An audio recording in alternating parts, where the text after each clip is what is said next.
اسلام اور ایمان کے درمیان جو میں نے فرق بتایا ہے، اس کے باوجود یہ یاد رکھیں کہ یہ دونوں لازم اور ملزوم ہیں۔ ایک مومن اور مسلم کے اندر دونوں کا ہونا ضروری ہے۔ اگر مومن ہے تو مسلم بھی ہوگا، مسلم ہے تو مومن بھی ہوگا۔ کیا مطلب؟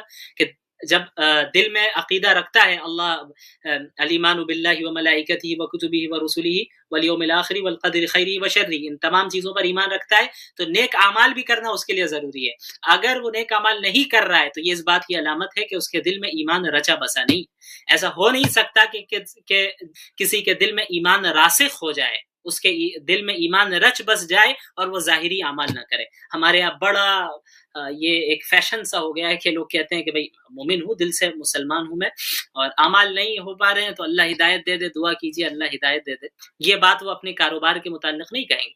آپ اس سے کہیں کہ ایسا کریں کہ اپنی دکان بند کر کے بیٹھ جائیں، اللہ تو رازق ہے، دعا کریں اللہ روزی دے دے، تو وہ کیا کہے گا؟ وہ یہ کہے گا کہ بھئی اللہ رازق تو ہے لیکن خود تو کوشش کرنی ہوگی نا، اس لیے میں دکان کھول رہا ہوں، میں تجارت کر رہا ہوں، اب اللہ سے دعا مانگ رہا ہوں اللہ اس میں برکت دے۔ تو ان سے کہیے کہ اسی طرح پہلے نماز پڑھیے پھر اللہ سے ہدایت مانگیے، خود کوشش کیجیے۔ اسلام ایمان یہ دونوں لازم اور ملزوم ہے، دونوں کا ہونا ضروری ہے۔ اب ہم نماز ہی نہیں پڑھ رہے ہیں اور ہم کہہ رہے ہیں کہ بڑے پکے مومن ہیں۔ اب نماز تو ایک فرسٹ اسٹیپ ہے، اسلام صرف نماز نہیں ہے، اسلام بہت وسیع دین ہے، پوری زندگی پر حاوی ہے یہ دین، ہر پہلو پر حاوی ہے زندگی کے۔ یہ اسلام میں جو نماز ہے یہ تو ابتدائی درجے کی چیز ہے، یعنی پہلا درجہ، سب سے فرسٹ اور یقیناً موسٹ امپورٹنٹ چیز اگر کہیں تو غلط نہیں ہے، لیکن یہ فرسٹ اینڈ بیسک چیز ہے، اس کے بغیر اسلام کا کوئی تصور نہیں ہے۔ اسی لیے کہ الصلاۃ عماد الدین، نماز جو ہے دین کا ستون ہے، اس کا پلر ہے۔ اب پلر کو ہٹا دیں عمارت گر جائے گی، نماز کو ہٹا دیں آپ کا دین ختم ہو جائے، کوئی فائدہ نہیں ہے۔ وہ صرف اچھی بولیاں میٹھی میٹھی باتیں کر لینے سے، اصل تو دل صاف ہونا چاہیے، اچھی باتیں کر لیں، غیر محرم سے بات کر رہے ہیں کیا حرج ہے، میری نیت تو صاف ہے ماشاءاللہ۔ تو بے نمازی کے متعلق یہ یاد رکھیں کہ فقہا کے درمیان اختلاف ہے کہ وہ مومن ہے یا کافر ہے۔ فقہائے حنابلہ امام احمد بن حنبل رحمۃ اللہ علیہ کے نزدیک وہ شخص جو جان بوجھ کر نماز چھوڑتا ہے وہ کافر ہے، اسے نہ ہی غسل دیا جائے گا، نہ ہی اس پر اس کی نماز جنازہ پڑھی جائے گی، اور نہ ہی اسے مسلمانوں کے قبرستان میں دفنایا جائے گا۔ ان کی دلیل کیا ہے؟ آپ صلی اللہ علیہ وسلم نے فرمایا من ترک الصلاۃ متعمدا فقد کفر، کہ جس نے جان بوجھ کر نماز ترک کی اس نے کفر کیا۔ تو امام احمد کہتے ہیں کہ جب اس نے کفر کیا لہٰذا وہ کافر ہو گیا، اور جب وہ کافر ہو گیا تو اس کی نماز جنازہ نہیں پڑھی جائے گی، وہ کافر ہو گیا تو اس کی تجہیز و تکفین نہیں کی جائے گی، وہ کافر ہو گیا تو اسے مسلمانوں کے ساتھ دفنایا نہیں جائے گا، وہ مومن نہیں ہے، اس کو کافر کی طرح ٹریٹ کیا جائے گا۔ امام احمد بن حنبل اور فقہائے حنابلہ کی دلیل ہے، اور اس کے برخلاف جمہور فقہاء کرام جن میں فقہائے حنفیہ بھی ہیں، ان کی یہ رائے نہیں ہے۔ ان کی رائے یہ ہے کہ من ترک الصلاۃ متعمدا فقد کفر، جس شخص نے جان بوجھ کر نماز ترک کی اس نے کفر کیا۔ اس کا مطلب یہ ہے کہ کفر والا، کافروں والی حرکت کی، اس نے کافر نہیں ہوگا، کفر کیا۔ تو راجح قول یہی ہے، صحیح بات یہی ہے کہ اگر ذرہ برابر بھی دل میں ایمان ہے تو وہ انشاءاللہ کافر تو نہیں ہوگا، البتہ زبردست دھلائی ہوگی۔ یہ میں نہیں کہہ رہا، یہ احادیث آپ جب پڑھیں گے اس سے آپ کو اندازہ ہوگا کہ بے نمازیوں کے لیے کیا وعیدیں اللہ تعالیٰ نے سنائی۔ بہرحال اللہ اپنے فضل سے معاف کر دے، کسی کو تو کر دے۔ اصول تو اللہ نے یہ بیان کیا ہے کہ جو اعمال کرے گا وہ جائے گا، اور جو اعمال نہیں کرے گا اس کو سزا کاٹنا ہے۔ اگر مومن ہے تو سزا کاٹ کے ایک لمبی مدت تک کبھی نہ کبھی نکالا جائے گا، وہاں کا ایک دن 1000 سال کے برابر ہے۔ اب آپ اندازہ لگائیں، یا ایک سیکنڈ کوئی انگلی آگ میں رکھ نہیں سکتا۔ ہم بڑی جرات اور سے کہہ دیتے ہیں کہ بھئی ٹھیک ہے دیکھ لیا جائے گا۔ بہرحال البتہ اگرچہ یہ رائے ہی صحیح ہے کہ وہ کافر نہیں ہے لیکن کفر والا عمل کر رہا ہے وہ۔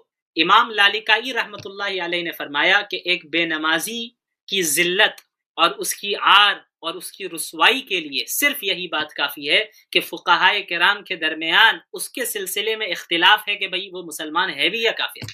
صرف ذلت کے لیے یہی بات کافی ہے۔ اب کافر ہو نہ ہو یہ تو بات کی بات ہے، فقہا آپ کے مسئلے میں اختلاف کر رہے ہیں، بعض کہہ رہے کافر ہے، بعض کہہ رہے مومن ہے، اس سے بڑی ذلت کی بات اور کیا ہو سکتی ہے؟ نماز چھوڑنے کا کوئی تصور اسلام میں نہیں ہے، اور صحابہ میں تو کبھی تھا نہیں۔ منافقین بھی جو تھے اس دور میں 5 وقت کی نماز رسول اللہ کے ساتھ پڑھا کرتے تھے مسجد نبوی میں، تاکہ کسی کو پتہ نہ چل جائے کہ وہ منافق ہے۔ تو اسلام اور ایمان دونوں لازم و ملزوم ہیں، یعنی ایک دوسرے سے جڑے ہوئے ہیں۔ ایک مومن، سچا مسلم وہی ہے جس کے اندر ایمان بھی ہو اور اسلام بھی ہو، یعنی ظاہری اعمال بھی وہ کرتا ہو اور اس کے علاوہ دل میں ایمان رچا بسا بھی ہو۔ اسی لیے الاسلام کے متعلق اللہ کے نبی صلی اللہ علیہ وسلم فرمایا کہ اسلام یہ ہے سب سے بنیادی چیز گواہی دینا ان تشهد ان لا الہ الا اللہ وان محمد رسول اللہ وتقیم الصلاۃ. سب سے پہلی چیز کہ تم اس بات کی گواہی دو کہ اللہ کے سوا کوئی خدا نہیں ہے اور محمد اللہ کے رسول ہیں. یہ سب سے بنیادی چیز ہے کہ جب ایک بندہ اس چیز کو تسلیم کرتا ہے اور اس کی گواہی دیتا ہے تو وہ بندہ کیا ہے؟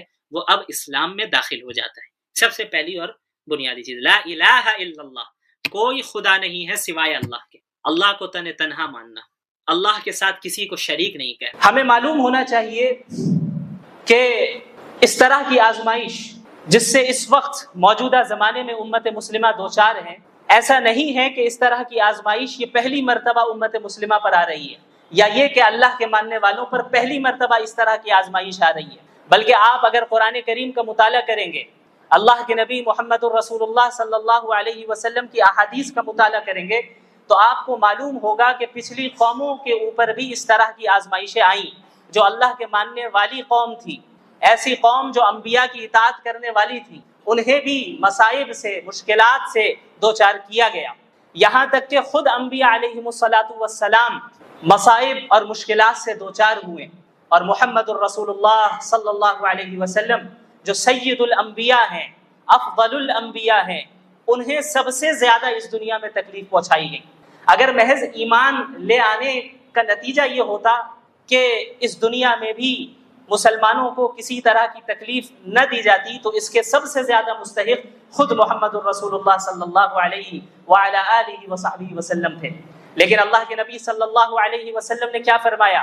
آپ صلی اللہ علیہ وسلم نے فرمایا اشد الناس بلاء الانبیاء، اس دنیا میں سب سے زیادہ آزمائشیں انبیاء کو آتی ہیں. ثم الامثل فالامثل، پھر دین کے اعتبار سے ان سے قریب تر جو ہوگا اس کے اوپر آزمائشیں آئیں گی. تو آزمائشوں کا آنا یہ اس بات کی ہرگز دلیل نہیں ہے کہ ہم حق پر نہیں ہیں، بلکہ آزمائشوں کا آنا ایک اعتبار سے اس بات کی دلیل ہے کہ ہم حق پر ہیں اور ہم اللہ کے نبی صلی اللہ علیہ وسلم کے ماننے والے ہیں اور اللہ کے نبی صلی اللہ علیہ وسلم کے طریقے کے مطابق زندگی گزارنا چاہتے ہیں. آپ کو معلوم ہونا چاہیے کہ خود اللہ کے نبی صلی اللہ علیہ وسلم کو اپنی زندگی میں کتنی تکلیفوں کا سامنا کرنا پڑا، کس طریقے سے اللہ کے نبی صلی اللہ علیہ وسلم کو قتل کرنے کے منصوبے بنائے گئے، کس طریقے سے آپ صلی اللہ علیہ وسلم کو کعبے کے سامنے عبادت کرنے سے مشرکین مکہ روکا کرتے تھے. ایک مرتبہ اللہ کے نبی صلی اللہ علیہ وسلم سجدے کی حالت میں تھے کہ ایک مشرک آیا اور آپ صلی اللہ علیہ وسلم کے اوپر اونٹ کی گندگی کو، اوجھڑی کو آپ صلی اللہ علیہ وسلم کے اوپر ڈال دیتا ہے. اسی طرح ایک مرتبہ اللہ کے نبی صلی اللہ علیہ وسلم حرم میں موجود تھے، ایک مشرک آگے بڑھتا ہے اور ایک چادر کے ذریعے آپ صلی اللہ علیہ وسلم کے گلے پر پھندا ڈالتا ہے اور اسے کھینچتا ہے، یہاں تک کہ حضرت ابو بکر رضی اللہ عنہ قریب آتے ہیں اور اللہ کے نبی صلی اللہ علیہ وسلم سے اس مشرک کو دور کرتے ہیں. اسی طرح اللہ کے نبی صلی اللہ علیہ وسلم کو کس طریقے سے طائف میں لہو لہان کیا گیا. آپ صلی اللہ علیہ وسلم اسی دین کے خاطر گئے تھے. اب یہ کون سی شخصیت ہے؟ یہ شخصیت وہ ہے جو اللہ کے نزدیک محبوب ترین شخصیت ہے. اللہ چاہتے تو انہیں اتنی آزمائشوں سے نہیں گزارتے. اللہ رب العالمین اس بات پر قادر تھے کہ بغیر کسی تکلیف پہنچے اللہ کے نبی صلی اللہ علیہ وسلم پر پورے جزیرۃ العرب کے تمام لوگ ایمان لے آتے. لیکن اللہ کے نبی صلی اللہ علیہ وسلم کو بھی آزمائشوں سے گزارا گیا. کیوں؟ تاکہ قیامت تک کی امت کے لیے وہ ایک نمونہ بن سکے، قیامت تک کی امت کے لیے وہ ایک رول ماڈل بن سکے، امت نصیحت حاصل کر سکے کہ ان مواقع میں اللہ کے نبی صلی اللہ علیہ وسلم کی سنت کیا رہی، ان حالات میں اللہ کے نبی صلی اللہ علیہ وسلم نے کس طرح مشرکین کے ساتھ ڈیل کیا، ان حالات میں اللہ کے نبی صلی اللہ علیہ وسلم نے مسلمانوں کو کس طرح تیار کیا، منظم کیا. چونکہ آپ صلی اللہ علیہ وسلم کو قیامت تک کے لوگوں کے لیے نمونہ بنانا تھا، اسی لیے اللہ کے نبی صلی اللہ علیہ وسلم کو بھی ان آزمائش سے گزارا گیا، ان آزمائشوں سے گزارا گیا. 3 سال تک مشرکین مکہ نے شعب ابی طالب میں اللہ کے نبی صلی اللہ علیہ وسلم، مسلمان اور آپ کے خاندان والوں کا مکمل سوشل بائیکاٹ کیا، مکمل سوشل بائیکاٹ کیا، یہاں تک کہ مسلمانوں کے بچے ایک ایک دانے کے لیے ترس رہے تھے. یہ صورتحال گزری رسول اللہ صلی اللہ علیہ وسلم پر، اور آپ صلی اللہ علیہ وسلم کے صحابہ کرام نے بھی اسی طرح کی قربانیاں دی. آپ کو معلوم ہے حضرت بلال رضی اللہ عنہ، ان کا نام آپ نے سنا ہے کس طریقے سے حضرت بلال رضی اللہ عنہ نے اسلام قبول کیا. ظاہر ہے اللہ کے نبی صلی اللہ علیہ وسلم کی جس جگہ بعثت ہوئی، جس زمانے میں بعثت ہوئی، یہ ایک ایسا زمانہ تھا جہاں انسانیت اپنی انتہا اور پستی کی انتہا تک پہنچ چکی، جہاں غلاموں کو ان کے حقوق نہیں دیے جاتے تھے، سلیوز کو ان کے فنڈامنٹل ہیومن رائٹ سے بھی محروم رکھا گیا تھا. ایسے موقع پہ جب حضرت بلال رضی اللہ عنہ نے اللہ کے نبی صلی اللہ علیہ وسلم کی تعلیمات کو سنا کہ یہ غلام تمہارے بھائی ہیں، انہیں وہی کھلاؤ جو خود کھاتے ہو، انہیں وہی پہناؤ جو خود پہنتے ہو، انہیں اتنا بوجھ نہ دو کہ وہ اسے پورا نہ کر پائے، اور اگر کوئی بھاری کام دینا بھی پڑ جائے تو تم خود ان کا تعاون کرو. اللہ کے نبی صلی اللہ علیہ وسلم کی ایسی تعلیمات جن کو سن کر حضرت بلال رضی اللہ عنہ اسلام کی طرف مائل ہوئے اور دل و دماغ میں ایمان راسخ ہو گیا. یہاں تک کہ ان کا جو مالک تھا حضرت بلال رضی اللہ عنہ کو چلچلاتی دھوپ میں تپتی ہوئی ریت کے اوپر رکھتا. مکۃ المکرمہ کی گرمی سے ہم سب واقف ہیں، جو بھی وہاں گئے ہیں جانتے ہیں کہ کس طرح کی شدید گرمی ہوتی ہے. وہاں کی تپتی ہوئی ریت کے اوپر حضرت بلال رضی اللہ عنہ کو رکھا جاتا اور ان کے سینے کے اوپر بھاری پتھر رکھا جاتا اور بار بار یہ کہا جاتا کہ تم محمد کے اتباع سے پیچھے ہٹو. اور وہ کیا کہتے؟ احد احد، صرف ایک اللہ، صرف ایک اللہ. آخر کیا چیز تھی جو حضرت بلال رضی اللہ عنہ کے اندر داخل ہو گئی تھی؟ ایک ایسی چیز جو انہیں دنیا کی ہر طرح کی تکلیفوں کو جھیلنے کے لیے تیار کر رہی تھی اور انہیں مضبوطی دے رہی تھی، انہیں طاقت دے رہی تھی. حضرت سمیہ رضی اللہ عنہا جو اسلام کی سب سے پہلی شہیدہ ہیں، کس طریقے سے، کس بے دردی کے ساتھ اور بے رحمی کے ساتھ انہیں شہید کیا گیا. ان کی شرمگاہ میں نیزہ مارا گیا اور انہیں شہید کر دیا گیا. حضرت مصعب بن عمیر رضی اللہ عنہ یہ صحابی رسول ہیں. آپ کو معلوم ہوگا کہ اسلام لانے سے پہلے کافی مالدار تھے اور 200 درہم کا کپڑے پہنا کرتے تھے اور کافی قیمتی خوشبو اور عطر کو استعمال کیا کرتے تھے. بڑی لگژریس لائف گزارتے تھے، ناز و نعام میں پلنے والے تھے. لیکن جب انہوں نے اسلام قبول کر لیا ان کی زندگی میں انقلاب آ گیا. ایک انسان، ہم اور آپ اپنے اوپر ذرا غور کریں، ہم اپنے کمفرٹ زون سے باہر نہیں آنا چاہتے. ہمیں اپنی زندگی میں ذرا سی تکلیف آ جائے تو ہم اللہ سے شکایت کرتے ہیں، ذرا سی تکلیف آ جائے تو ہم یہ شکایت کرتے کہ ہمارے ہی ساتھ ایسا کیوں ہوا. حضرت مصعب بن عمیر کے بارے میں سنیے. حضرت مصعب بن عمیر رضی اللہ عنہ وہ ہیں جو کافی مالدار تھے. انہوں نے جب اسلام قبول کیا تو ان کے جو چچا تھے انہوں نے ان سے کہا کہ تم اگر اپنے باپ کے دین کو چھوڑ رہے ہو تو پھر یہ جو مال تمہیں حاصل ہے یہ بھی تمہارے باپ کا ہی کمایا ہوا مال ہے، لہٰذا تمہیں اسے چھوڑنا ہوگا. انہوں نے یہ بات اس لیے کہی کہ شاید مصعب بن عمیر رضی اللہ عنہ ان کی اس بات سے ڈر جائیں، چونکہ زندگی پر لگژریس لائف میں رہے اور اب سارے مال و دولت چھیننے کی بات ہو رہی ہے تو شاید وہ محمد رسول اللہ کی اتباع سے پیچھے ہٹ جائیں. لیکن ایسا نہیں ہوا. حضرت مصعب بن عمیر رضی اللہ عنہ نے سارے مال کو، ساری دولت کو وہیں چھوڑ دیا. یہاں تک کہ ان کے چچا نے کہا کہ جو کپڑے تم پہن کر ہو یہ بھی چھوڑ کر جاؤ. حضرت مصعب بن عمیر رضی اللہ عنہ نے ان کپڑوں کو بھی اتار دیا اور بالکل برہنہ ہو کر اپنی ماں کے پاس پہنچتے ہیں. ان کی ماں دیکھتی ہے اور وہ رونے لگتی ہے کہ مصعب یہ کیا ہو گیا، یہ کس حال میں تم آئے؟ وہ کہتے ہیں کہ میری ماں، میں موحد ہو گیا ہوں، میں محمدی ہو گیا ہوں. اب مجھے مال و دولت کی کوئی فکر نہیں، اب مجھے اتباع رسول کی فکر ہے، اب مجھے اس دین کی تبلیغ کی فکر ہے، اب مجھے اس دین کو تمام اقوام عالم تک پہنچانے کی فکر ہے، اب مجھے جنت کی فکر ہے، اب مجھے اس عارضی ٹیمپرری لائف کی فکر نہیں ہے جہاں زندگی چند سالہ زندگی ملتی ہے جس کی بھی کوئی گارنٹی نہیں ہوتی. آج کل نوجوان بھی بڑی تیزی کے ساتھ اس دنیا سے رخصت ہو رہے ہیں، کب کس کو موت آ جائے یہ نہیں پتا. صحابہ کرام کے اندر ایمان راسخ ہو گیا تھا اس طریقے سے کہ اللہ کے نبی صلی اللہ علیہ وسلم کی صحبت انہوں نے اختیار کی اور آپ صلی اللہ علیہ وسلم پر نازل ہونے والا کلام جو قرآن کریم ہے اس کو پڑھا، اس کو سمجھا اور آپ صلی اللہ علیہ وسلم کے ذریعے دنیا کے حقیقی کانسیپٹ کو انہوں نے سمجھ لیا اور آخرت کے حقیقی کانسیپٹ کو بھی سمجھا کہ ہم اس دنیا میں کیوں آئے. یہی معاملہ تمام صحابہ کرام کے ساتھ رہا. سلف صالحین میں آپ کو سینکڑوں واقعات ایسے مل جائیں گے جہاں علماء کرام نے، فقہاء اعظام نے دین کے خاطر قربانیاں دی ہیں، اس دین کے خاطر قربانیاں دی ہیں. تو یاد رکھیے اگر آج کے زمانے میں ہمارے اوپر آزمائشیں آ رہی ہیں، یہ جو چند مثالیں میں نے آپ کے سامنے پیش کی، چند واقعات مختصراً، میں نے بیان کیے یہ تو اللہ کے نبی صلی اللہ علیہ وسلم کے زمانے کے واقعات ہیں. آج بھی اگر آپ کو اس کی زندہ مثال دیکھنی ہے تو فلسطین کے مسلمانوں کو دیکھ لیں. زندہ مثال آپ دیکھ لیں, جہاں ماں باپ اپنے معصوم بچوں کی لاش کو لے کر کھڑے ہیں اور اس وقت بھی اللہ کا شکر ادا کر رہے ہیں اور کہہ رہے ہیں یہ اللہ ہی نے دیا ہے, اللہ ہی لینے والا ہے. ان کی زبان سے ایک شکایت کا کوئی لفظ تک نہیں نکل رہا ہے. یعنی ایسے ایمان والے آج بھی موجود ہیں.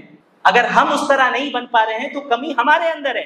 اور یاد رکھیے, جس طرح حالات آزمائش کے طور پر آتے ہیں, برے حالات آتے ہیں, اسی طریقے سے بسا اوقات امت جب محمد الرسول اللہ صلی اللہ علیہ وسلم کے نہج سے ہٹ جاتی ہے تب بھی اس طرح کے حالات آتے ہیں. اللہ کے نبی صلی اللہ علیہ وسلم نے اس زمانے کے متعلق پہلی پیشن گوئی فرمائی تھی. آپ صلی اللہ علیہ وسلم نے فرمایا کہ ایک زمانہ آئے گا کہ جب تمام اقوام اس امت مسلمہ پر اس طرح ٹوٹ پڑیں گی جس طریقے سے کھانے والے کھانے کے پیالے پر ٹوٹ پڑتے ہیں. صحابہ کرام کو تعجب ہوا کہ آخر ایسا کیسے ہو سکتا ہے, کیا ہماری تعداد اتنی کم ہوگی؟ اب اس پر غور کریں. صحابہ کرام کے ذہن میں یہ بات آئی کہ کیا ہماری تعداد اتنی کم ہوگی, کیونکہ ہو سکتا ہے ظاہری اسباب کے تحت ہم مغلوب ہو جائیں. دین کو چھوڑ دینے اور دین پر عمل نہ کرنے کا تصور بھی ان کے ذہن میں نہیں تھا. انہوں نے یہ بات کہی کہ یا رسول اللہ کیا ہماری تعداد اتنی کم ہوگی, اتنی کم ہوگی؟ آپ صلی اللہ علیہ وسلم نے فرمایا کہ نہیں, تمہاری تعداد بہت ہوگی لیکن تم سیلاب کی جھاگ کے مانند ہوگے. اللہ رب العالمین تمہارے دشمنوں کے دلوں سے تمہارا رعب اور خوف نکال دے گا اور تمہارے دلوں میں وہن ڈال دے گا. صحابہ کرام نے پوچھا یا رسول اللہ یہ وہن کیا ہے؟ آپ صلی اللہ علیہ وسلم نے فرمایا حب الدنیا وکراہیت الموت, دنیا کی محبت اور موت کا ڈر. دنیا کی محبت اور موت کا ڈر. آپ صلی اللہ علیہ وسلم نے ان حالات کی جو وجہ ہوگی وہ بھی بیان کر دی اور علاج کی طرف اشارہ بھی کر دیا. یعنی اگر پستی اور رسوائی اور ذلت مسلمان ان پستی اور ذلت سے دوچار ہو رہے تو اس کے پیچھے یہ دو وجہ ہوگی کہ ان کے اندر دنیا کی ایسی محبت آ جائے گی کہ وہ دین کے لیے پھر قربانی دینے کے لیے تیار نہیں ہوں گے. موت سے ایسا ڈر آ جائے گا, جب بھی دنیا کی محبت آئے گی لازماً اس کا نتیجہ یہ نکلے گا کہ موت سے کراہیت ہوگی, موت سے انسان ڈرے گا. کیوں؟ کیونکہ وہ دنیا ہی کو سب کچھ سمجھنے لگتا ہے. وہ اس کے ذہن سے آخرت کا عقیدہ اوجھل ہو جاتا ہے, کلیئر نہیں رہتا. تو وہ اس دنیا میں اپنے اوپر تکلیفوں کو برداشت نہیں کر پاتا. وہ یہ سوچ نہیں پاتا کہ بھئی مجھے مرنا بھی ہے اور اگر میں نے حق کی آواز بلند کی تو مجھے تکلیفوں کا سامنا کرنا پڑ جائے گا, مجھے اپنے کمفرٹ زون سے باہر نکلنا پڑے گا, مجھے لگژریس لائف کو چھوڑنا پڑے گا, اس دین کے خاطر چھوڑ دینا پڑے گا. تو اللہ کے نبی صلی اللہ علیہ وسلم نے ان دونوں چیزوں کی طرف اشارہ فرما دیا کہ حب الدنیا و کراہیت الموت, دنیا کی محبت اور موت کا ڈر, یہ اس امت میں داخل ہو جائیں گی. لہٰذا اسی حدیث سے اس پستی کا حل بھی ملتا ہے اور وہ حل یہی ہے کہ ہم امت مسلمہ مل کر اپنے اندر سے دنیا کی محبت کو ختم کریں اور اللہ کی حقیقی محبت اپنے اندر داخل کریں, آخرت کی حقیقی طلب اپنے اندر داخل کریں اور ہم دنیا کے صحیح کانسیپٹ کو سمجھیں کہ ہم اس دنیا میں آئے ہیں یوں ہی نہیں پیدا کیے گئے بلکہ ایک مشن کے ساتھ آئے, ایک مشن کے ساتھ آئے. ہماری ذمہ داری ہے کہ یہ 50 سالہ 60 سالہ زندگی یا جتنی بھی مل رہی ہے اس کو اللہ کے احکامات کے مطابق گزارے, تبھی قیامت کے دن آخرت میں وہ جنت ملے گی جس کے متعلق رسول اللہ صلی اللہ علیہ وسلم نے فرمایا ما لا عین رأت, جسے کسی آنکھ نے دیکھا تک نہیں, ولا اذن سمعت, جس کی حقیقت کو کسی کان نے سنا تک نہیں, ولا خطر علی قلب بشر, جنت ایسی جگہ ہے کہ جس کے کسی کے امیجنیشن میں بھی نہیں آیا, وہ جنت کسی کے امیجنیشن میں بھی نہیں آئی. ایسی جگہ ہے, ایسی لگژریس لائف آپ کو ملے گی جہاں کبھی کوئی موت نہیں آنے والی, جہاں کبھی کوئی بیماری نہیں, جہاں کوئی فقر و فاقہ نہیں, جہاں کسی طرح کی تکلیف نہیں. لیکن وہ جنت یاد رکھیں اتنی سستی نہیں ہے, اتنی سستی نہیں ہے.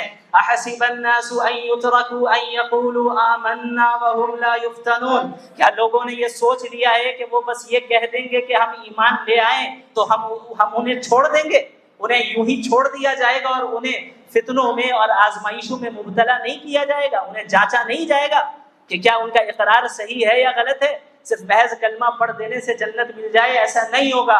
اس دنیا میں آزمائشوں کا سامنا کرنا ہوگا، پھر ان آزمائشوں میں جمنا ہوگا، ڈٹنا ہوگا، صراط مستقیم پر قائم رہنا ہوگا۔ اور اس کے لیے یاد رکھیں، اس وقت جو صورتحال پوری امت مسلمہ کی قائم ہے، خصوصاً ہمارے ملک میں، اس بات کا عزم کر لیں کہ ہم اپنے تمام مفادات کو پیچھے رکھیں گے اور اسلام کے اجتماعی مفاد کو ترجیح دیں گے، چاہے وہ مفاد نسلی ہو، چاہے وہ مفاد خاندانی ہو، چاہے وہ مفاد مسلکی ہو، چاہے وہ مفاد جماعتی ہو، کوئی بھی مفاد ہو، سب سے پہلے ترجیح اگر کسی مفاد کو حاصل ہے تو وہ اسلام کے اجتماعی مفاد کو حاصل ہے۔ لہٰذا سب سے پہلا کام ہمارا یہ ہے کہ ہم بحیثیت امت مسلمہ متحد ہوں، کلمہ توحید پر متحد ہوں، باطل کے خلاف متحد ہوں۔ ہم یہ نہیں کہتے کہ سارے مسلمان ایک ہی مسلک اختیار کر لے، سارے مسلمان ایک ہی فرقہ اختیار کر لے، یہ بظاہر عملی طور پہ مشکل ہے، بلکہ بسا اوقات اس کے نتیجے خراب نکل سکتے ہیں۔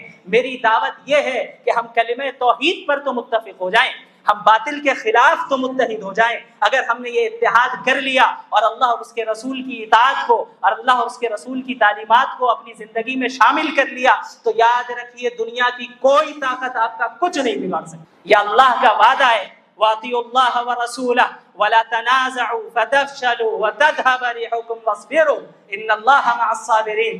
اللہ اور اس کے رسول کی اطاعت کرو، آپس میں تفرقہ نہ ڈالنا، آپسی لڑائیوں میں نہ پڑنا، فرقوں میں نہ بٹ جانا۔ اگر تم ایسا کرو گے تو تمہاری ہوائیں اکھڑ جائیں گی، تم باطل کے سامنے نہیں ٹک پاؤ گے، باطل تم پر غالب آئے گا، تم اس دنیا میں مغلوب ہوگے۔ لہٰذا صبر کرو، اتحاد قائم کرو، اطاعت اپنے اندر لاؤ۔ اللہ نے وعدہ کر رکھا ہے وَلَا تَهِنُوا وَلَا تَحْزَنُوا وَأَنْتُمُ الْأَعْلَوْنَ إِن كُنتُم مُّؤْمِنِينَ۔ کبھی نہ گھبرانا، کبھی نہ غم کرنا، تم ہی سر بلند رہو گے اگر تم سچے مومن ہو، بشرط یہ کہ سچے مومن ہو۔ ایمان صرف زبان کا نام نہیں، ایمان چند کلمات یا جمعے کی نماز کا نام نہیں، ایمان صرف رمضان کے روزوں کا نام نہیں، ایمان صرف رمضان میں تراویح پڑھ لینے کا نام نہیں، ایمان صرف ہفتے میں ایک دن مسجد میں آ جانے کا نام نہیں، ایمان صرف قربانی کر لینے کا نام نہیں، ایمان صرف حج اور عمرہ کر لینے کا نام نہیں۔ ایمان اور اسلام اپنی زندگی کے ہر شعبے میں محمد الرسول اللہ کے تابع ہو جانے کا نام ہے۔ یہی بات اللہ کے نبی صلی اللہ علیہ وسلم نے بہت ہی مختصر اور جامع الفاظ میں ارشاد فرمائی، لا یؤمن احدکم حتی یکون ہواہ تبعا لما جئت بہ۔ تم میں سے کوئی اس وقت تک مومن ہو نہیں سکتا، تم میں سے کوئی اس وقت تک مومن ہو نہیں سکتا جب تک کہ وہ اپنی خواہشات کو، اپنے ڈیزائرز کو میری لائی ہوئی شریعت کے تابع نہ کر دیں۔ تو یاد رکھیے، اگر ہم چاہتے ہیں کہ ہمیں دوبارہ عروج حاصل ہو، ہم اس بستی سے باہر نکلے، پوری دنیا کی قیادت کرے، چونکہ یہ امت قیادت کے لیے ہی بھیجی گئی، یہ امت قیادت اور امامت کے لیے بھیجی گئی، مسجد کی صرف امامت کے لیے نہیں، یا چند مسلک کے نظاموں کی امامت کے لیے نہیں، چند جماعتوں کی امامت کے لیے نہیں، بلکہ دنیا کے ہر شعبے کی امامت کے لیے یہ امت مسلمہ بھیجی گئی۔ اور صحابہ نے پریکٹیکلی کر کے دکھایا۔ یہ وہی عرب تھے جن کو قیصر روم اور کسرا یہ کہہ کر چڑھایا کرتے کہ یہ عرب کے بدو ہیں، یہ ہم سے کیا لڑیں گے۔ یہ وہی صحابہ ہیں جنہوں نے قیصر و کسرا کے تخت کو پلٹ کر رکھ دیا۔ یہ محمد الرسول اللہ کی تعلیمات کو تھامنے کا نتیجہ ہے، یہ اللہ کی رسی کو مضبوطی سے پکڑنے کا نتیجہ ہے۔ وہی اللہ آج بھی موجود ہے، وہی قرآن آج بھی موجود ہے، اللہ کے نبی کی وہی سیرت، وہی احادیث، وہی وعدے آج بھی موجود ہیں، لیکن صحابہ کرام جیسے مومنین آج موجود ہیں، صحابہ کرام کی جیسی صفات اختیار کرنے والے مسلمان آج موجود نہیں ہیں۔ لہٰذا قرن اول کی طرف رجوع کرنا ہوگا، اتحاد و اتفاق قائم کرنا ہوگا، اللہ کے نبی کے طریقے پر چلنا ہوگا، اور اپنے شخصی، ذاتی، مسلکی، جماعتی، خاندانی، نسلی ہر مفادات کو پیچھے رکھنا ہوگا، ہر اختلافات کو بالائے طاق رکھنا ہوگا، اور اس وقت اسلام کے اجتماعی مفاد کی طرف توجہ دینی ہوگی۔ اللہ رب العالمین ہم سب کو ان باتوں پر حقیقی معنی میں عمل کرنے کی توفیق عطا فرمائے۔ میں یہاں پہ کوئی رسمی تقریر کرنے نہیں آیا ہوں، میرا یہاں پہ آنے کا مقصد صرف یہی ہے کہ امت میں اتحاد قائم ہو۔